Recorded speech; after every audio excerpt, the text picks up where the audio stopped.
Hello, I'm Greg Hunter. Welcome to USAWatchdog.com. With us today, a brand new guest. Her name is Karen Hudes. She is an attorney, she is a banker, and she is a whistleblower. Karen Hudes, thank you so much for joining us today from Maryland. Thank you so much.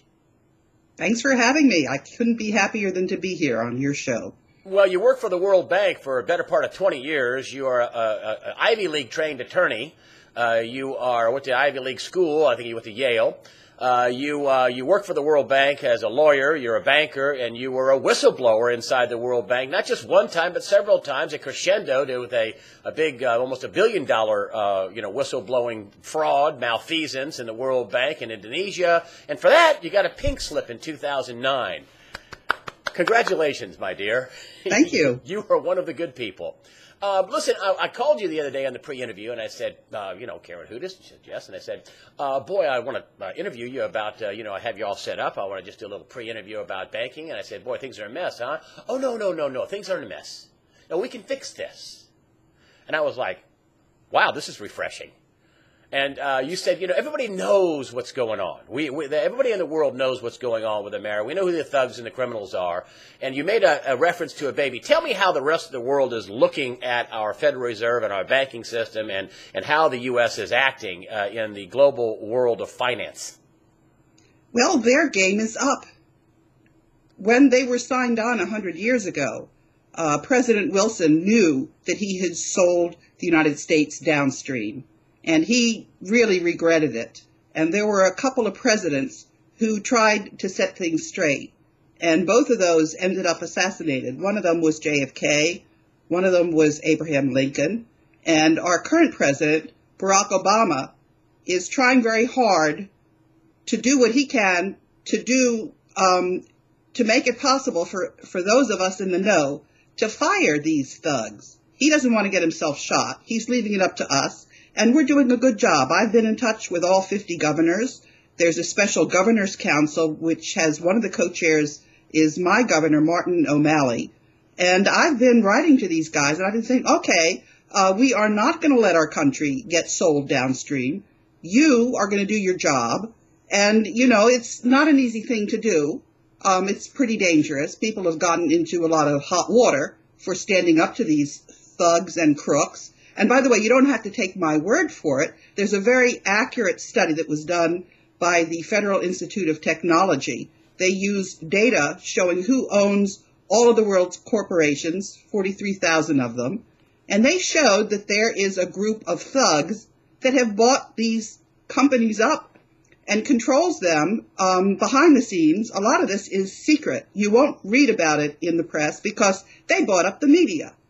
So the stories that people are hearing every day from their favorite newscast, this is all, what those companies want you to know, not what the reality is. And a lot of people are onto this. I think the latest survey about the trust of the American people in their media, it's tanked. It's, most people, more than a majority, knows that they're being systematically lied to by these thugs. So anyway, getting back to the Federal Reserve and the Bank for International Settlements, these groups are in cahoots with the biggest crooks of all, the Jesuits that bought up Bank of America, and they have little secret deals to try to apportion the riches of the world.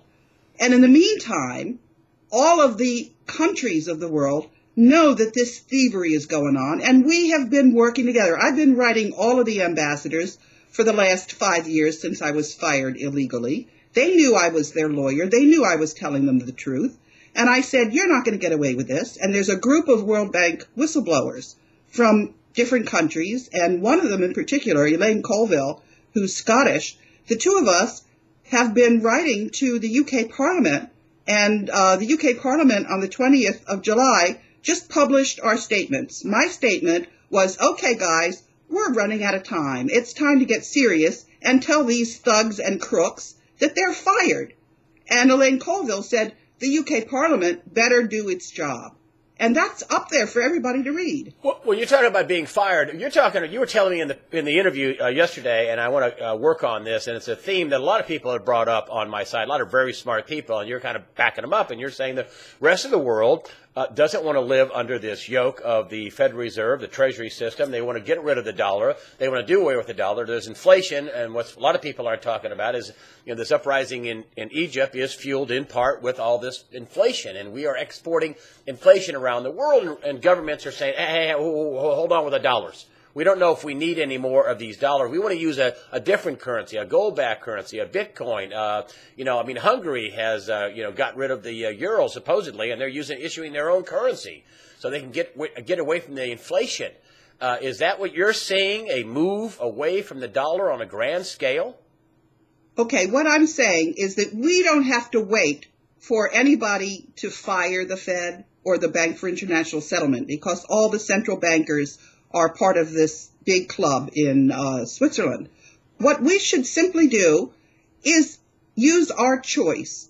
The states, some of them, have already started recognizing silver and gold, the precious metals, as currency. They're entitled to do this. They should do this. There are other alternatives like Bitcoin, and there are other bankers that have set up currencies that are backed fully by precious metals, and we, the consumers, can choose which currencies to use that are legal. And that's what we're going to do in very short order.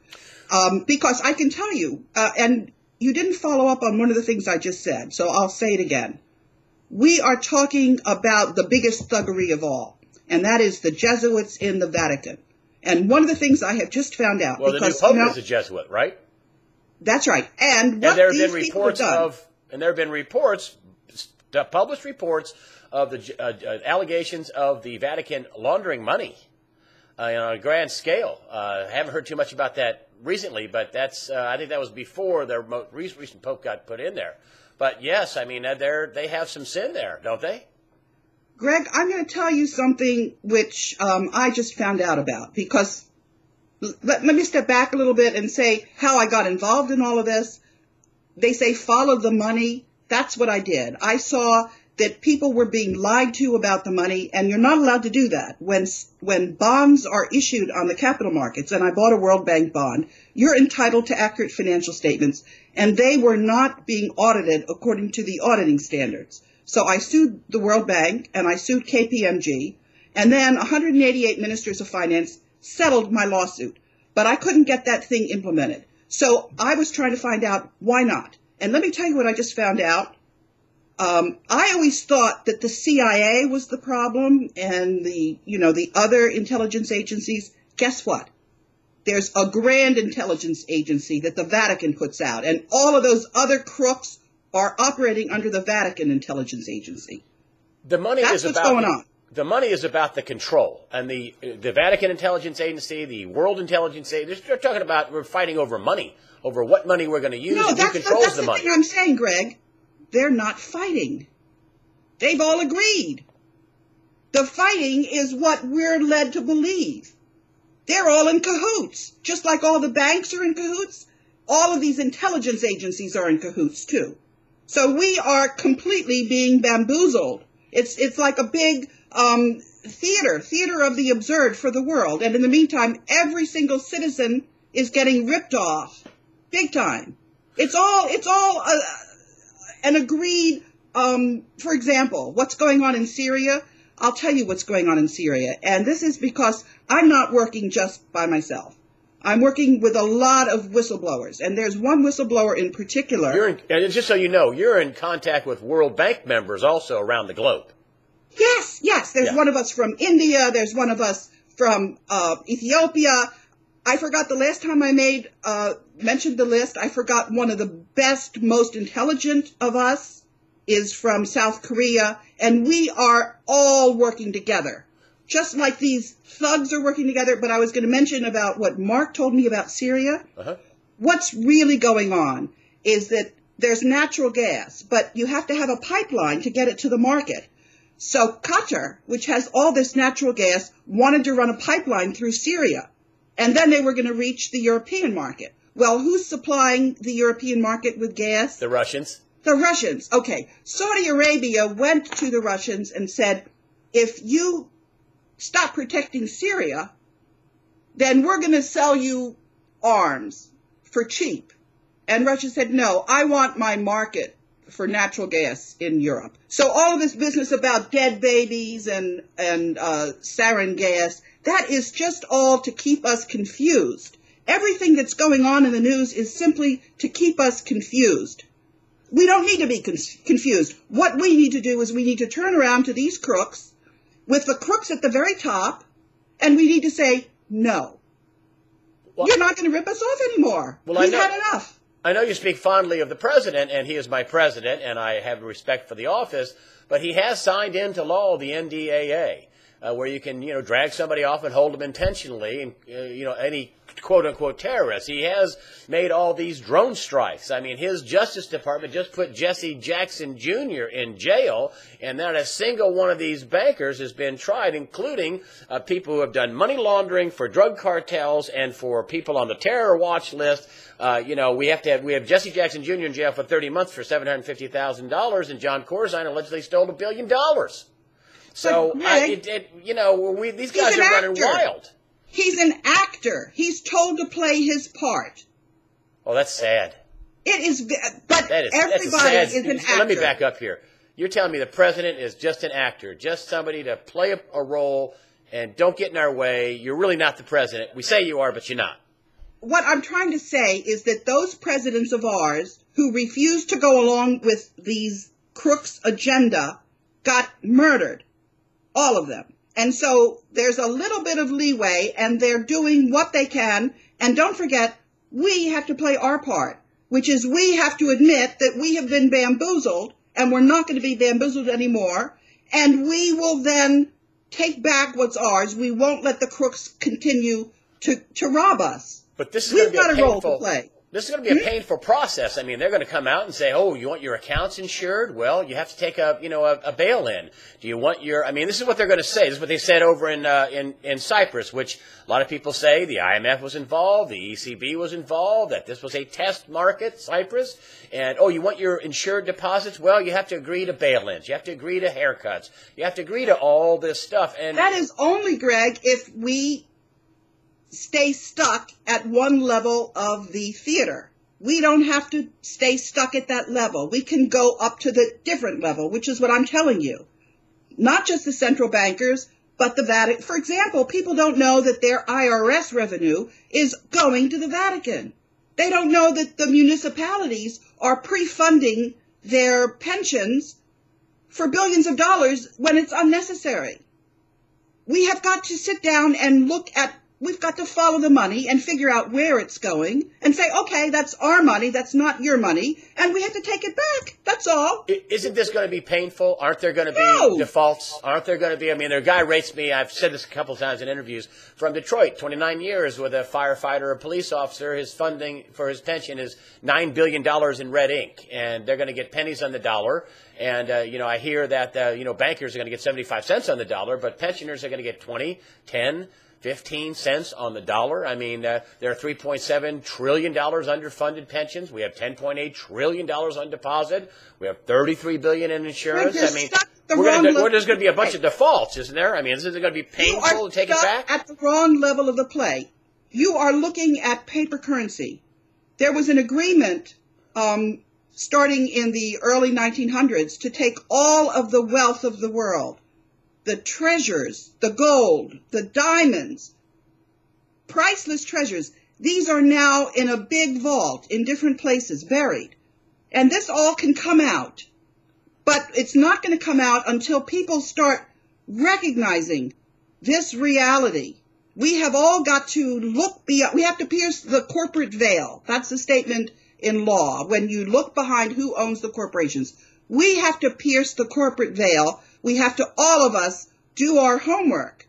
We can't say, money is too complicated. Central banks are too complicated. We have all got to sit down and come to the table and see what's the real story. And we have to be responsible about it. And then we'll agree that we played a part too. We were bamboozled. We allowed these bankers to buy up media and tell us lies. and accept the lies, one story after another? Are we going to look at the fake reels about dead women and children from chemical warfare? Chances are those were actors. You know, I got to tell you, I would think you were absolutely crazy if I didn't know and I went online and saw your resume and saw your deep resume and saw you work for the World Bank for 20 years and know you're a attorney or you were the senior counsel for the World Bank.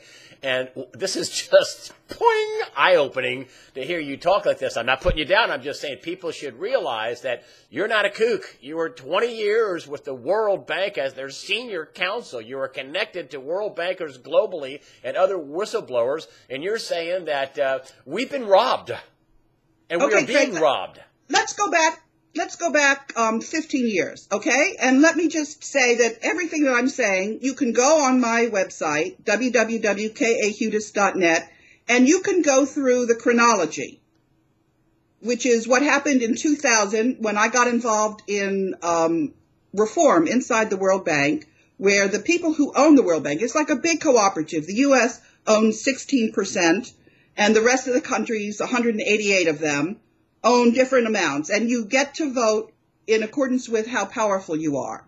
Okay, so I was part of the board's decision that they were going to allow the World Bank to have more money, but only if they improved the human resources. And I was on that committee, and the agreement was that those managers that were doing a good job would get promoted, and those managers that were doing a bad job would either get training or they would get fired. And that reform got completely rolled back. We brought in somebody from IBM to do this, and he came to me. He said, Karen, I don't understand it. I say a manager's good and needs to be promoted, and that one gets fired. I say somebody is crooked, and that one gets promoted. What's going on here? He said, and I don't know how much longer I'm going to last. Alberto Bazan, he got fired.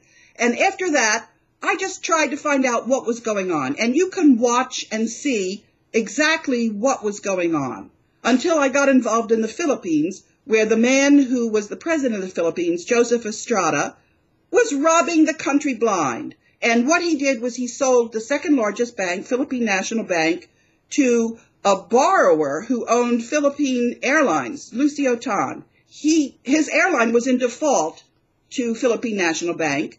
And so I said, you can't disperse the rest of the loan when this crook has gotten all those employee shares. That was nearly $1 billion. That was just so everybody knows, that's nearly $1 billion in malfeasance. Well, what happened was we canceled our loan for $200 million.